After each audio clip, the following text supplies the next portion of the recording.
controlar as despesas durante 20 anos. Essa é a proposta do governo Michel Temer para tentar reequilibrar as contas públicas.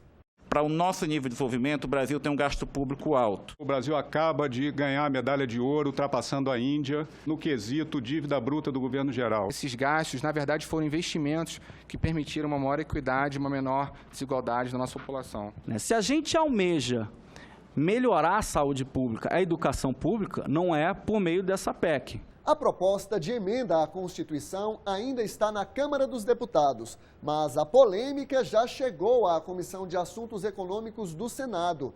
A PEC 241 congela o orçamento da União por 20 anos e o governo federal só ficaria autorizado a gastar o valor aplicado no ano anterior mais a inflação.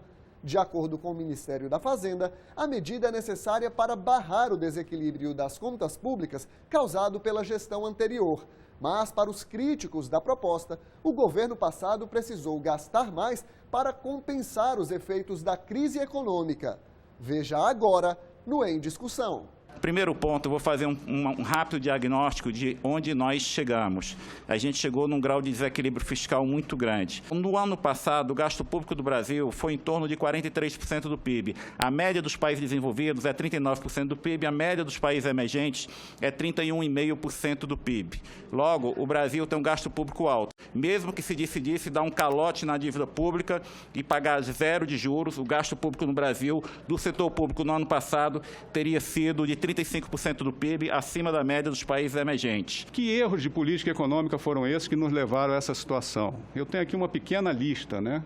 Nós abandonamos a prudência fiscal, aumentamos o déficit público tremendamente e, com isso, aumentamos muito a incerteza com relação à trajetória da dívida pública. Fizemos desonerações fiscais equivocadas que deterioraram a qualidade do sistema tributário, aumentaram a acumulatividade e aumentaram a incerteza das empresas quanto à manutenção dessas desonerações.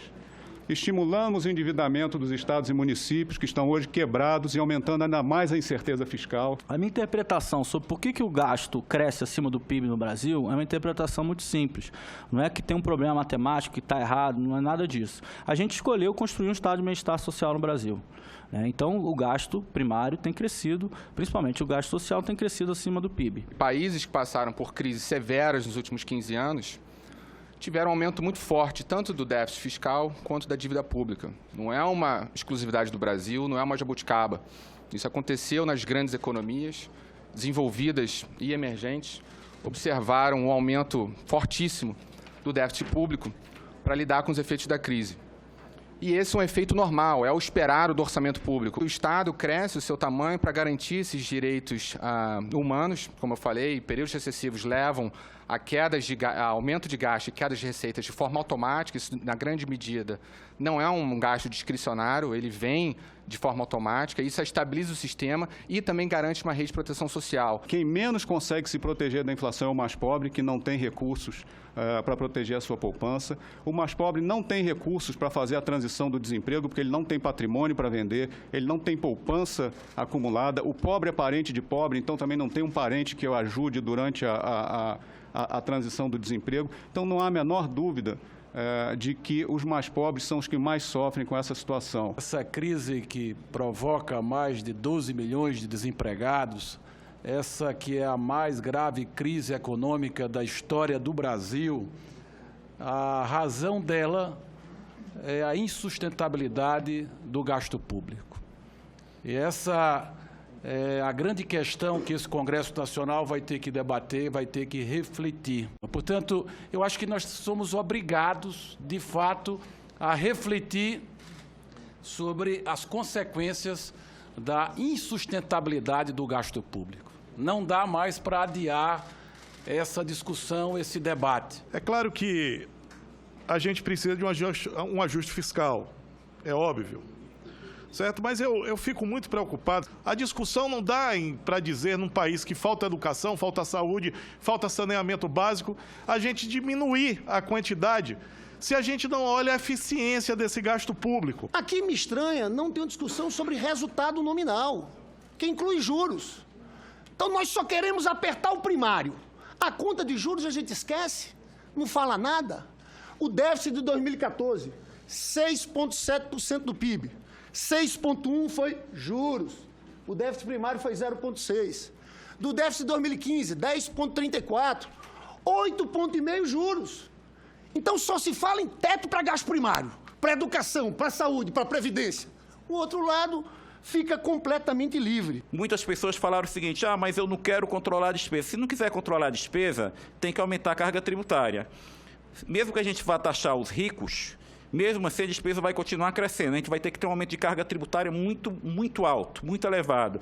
Mesmo que a gente tivesse a CPMF cheia, que em 2007 era 1,5% do PIB, em valores de hoje seria 92 bilhões de reais, não resolveria o problema fiscal. O espaço para fazer ajuste fiscal por meio de aumento de carga tributária é muito pequeno. A nossa carga tributária já subiu tremendamente nos últimos anos e está, como mostra o gráfico da direita, entre as maiores do mundo.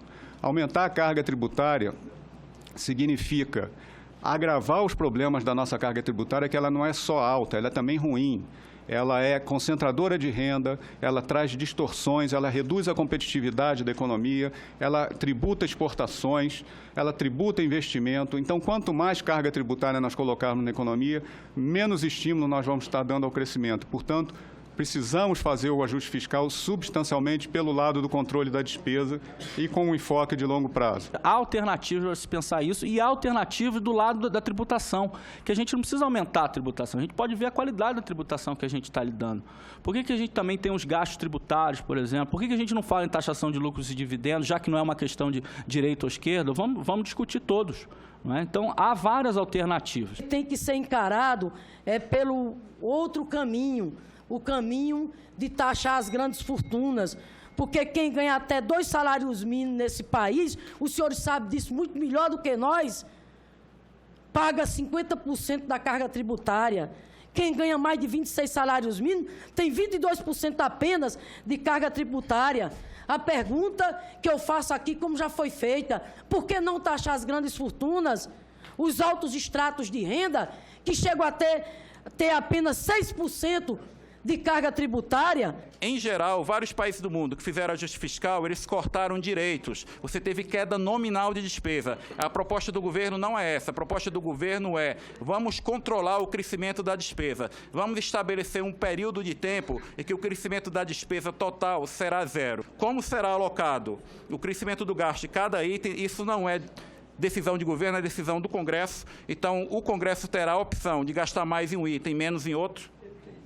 E, claro, esse é um ajuste gradual. Precisamos estabelecer um limite para despesas e, dentro desse limite, democraticamente discutir no Parlamento quais são as prioridades. Eu quero gastar mais no programa A, então eu vou ter que abrir mão do programa B. O que não pode é inventar que temos receitas que não temos e querer gastar mais com tudo. Não há condições de fazer um ajuste fiscal que não seja gradual, persistente, crível e de longo prazo. Essa é a ideia da PEC, por isso que ela tem uma duração de 20 anos, que é para que a gente possa fazer essa trajetória com calma e sinalizar que nós estamos na direção correta. E nos países que essa tentativa foi feita de ajuste fiscal, em todos eles falharam em promover recuperação econômica. O ajuste fiscal onde foi implementado não gerou recuperação econômica. O FMI acabou de soltar um relatório fazendo meia-culpa, reconhecendo os erros das políticas implementadas na Irlanda, Portugal e Grécia, dizendo que as políticas de ajuste estrutural pioraram a situação econômica e a recessão aprofundou o desemprego. E isso gerou uma perda social maior do que os ganhos esperados de um ajuste fiscal. Você tinha um paciente que estava na UTI, que tinha recuperação, você implementa o ajuste fiscal em plena recessão econômica, e aquele paciente que estava respirando com a ajuda de aparelhos, você desliga esses aparelhos, ou seja, as despesas reais caem do governo central. E ao cair, você aprofunda a recessão econômica e coloca o país numa das mais graves crises da sua história. É uma austeridade que é contratada para 20 anos. A gente vai se comprometer com essa política de austeridade, o que vai prejudicar muito o crescimento econômico brasileiro. Por quê? Porque o gasto público vai sempre puxar o crescimento para baixo. O gasto público não vai contribuir com o crescimento, o gasto público vai contribuir zero com o crescimento. Isso vai exigir um esforço muito maior da demanda privada para a gente crescer alguma coisa. O que está sendo proposto o Estado não vai contribuir para o crescimento, zero. Né? Por isso é uma austeridade contratada para 20 anos, né? Uma austeridade quase que permanente, né, nas próximas 2 décadas. Com relação ao limite de gasto, eu acho que tem que ter, mas temos que cortar primeiro o tamanho do Estado.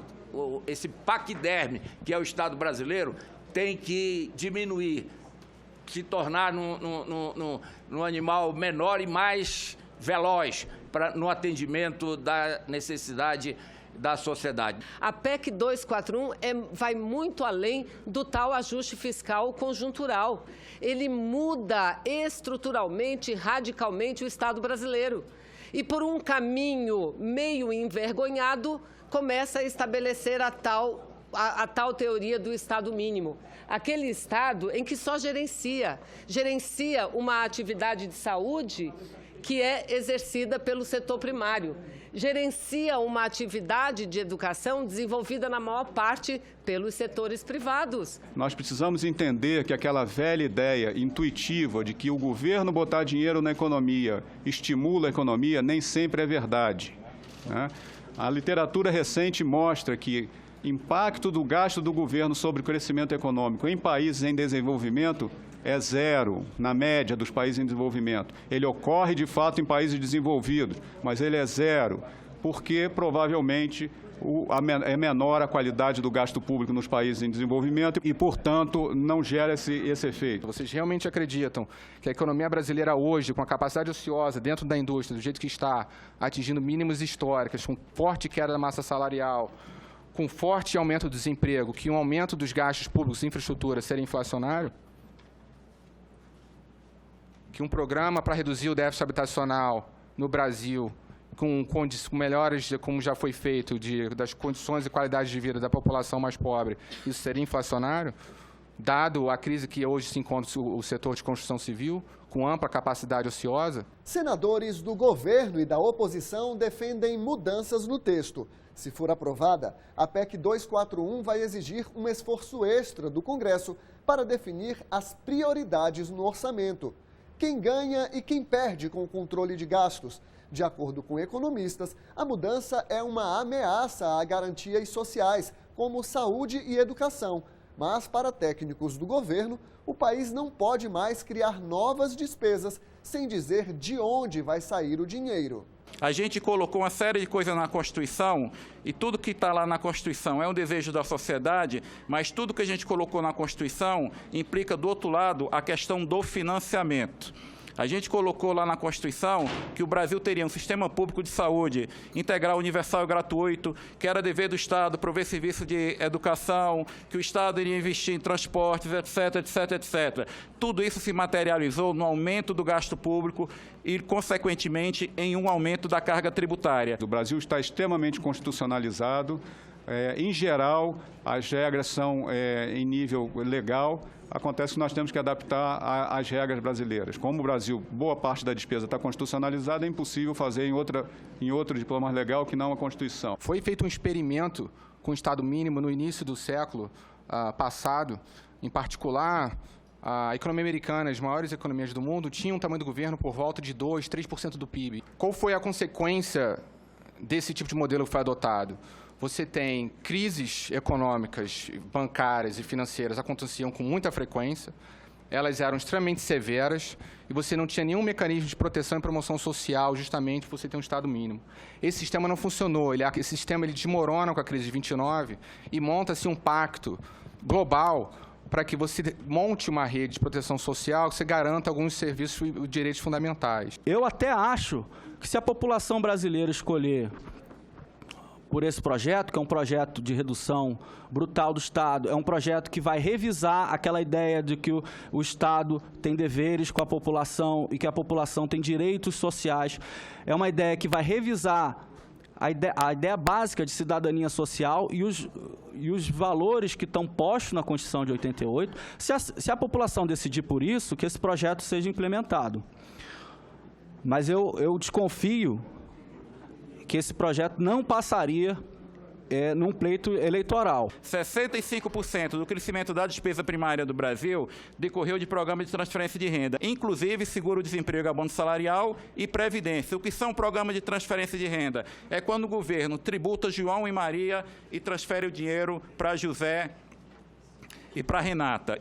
A questão de vinculação de recursos é uma questão que precisa ser discutida porque gestor que tem recurso vinculado não pode economizar. Eu já conversei com o secretário de Fazenda, que me disse que o pior pesadelo dele é um excesso de arrecadação em dezembro, porque ele tem que sair correndo para gastar aquele dinheiro em saúde e educação para não ser importunado pelo Tribunal de Contas, né?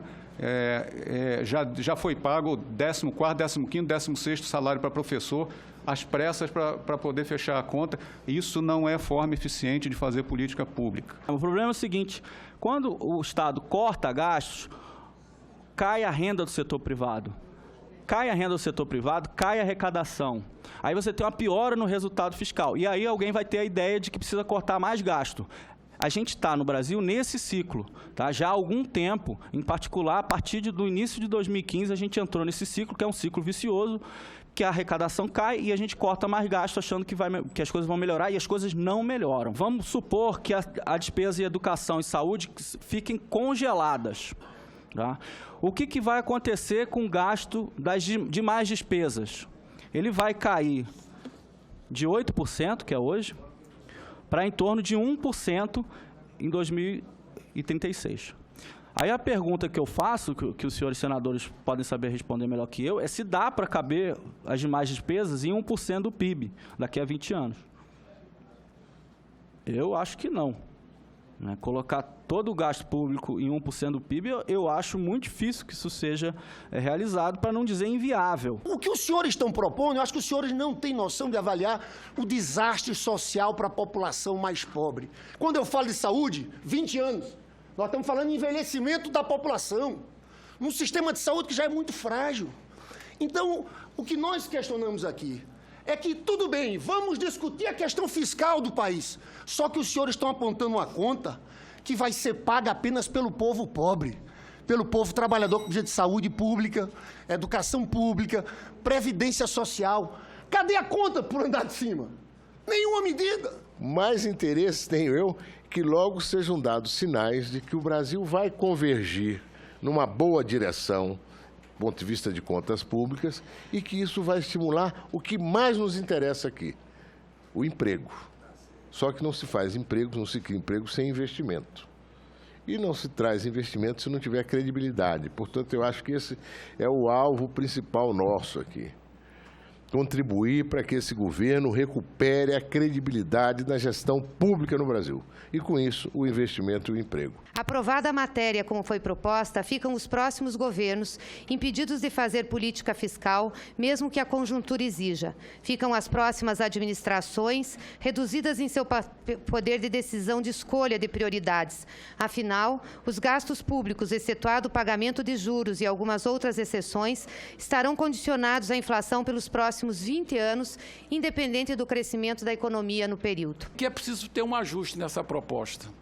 Ela tem que passar para limitar o gasto público, mas e o que é que faremos com os superávites?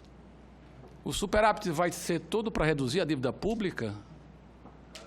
Penso que isso é um erro. Eu acho que a gente precisa ter um pouco mais de inteligência ao olhar esse projeto de lei, liberando essa possibilidade de investimento, para que a gente não fique colocando no mesmo cesto maus e bons gestores, e que também não coloque a população que mais precisa sobre um arroxo fiscal contrário à população que não precisa da saúde pública nem da educação pública. O meu estado ele tem um número de UTI menor do que aquele que seria necessário. E o governo está investindo em novas unidades. Como é que ele vai manter essas novas unidades que representarão, no caso do Pará, algo nos próximos 2 anos de mais 1.000 leitos?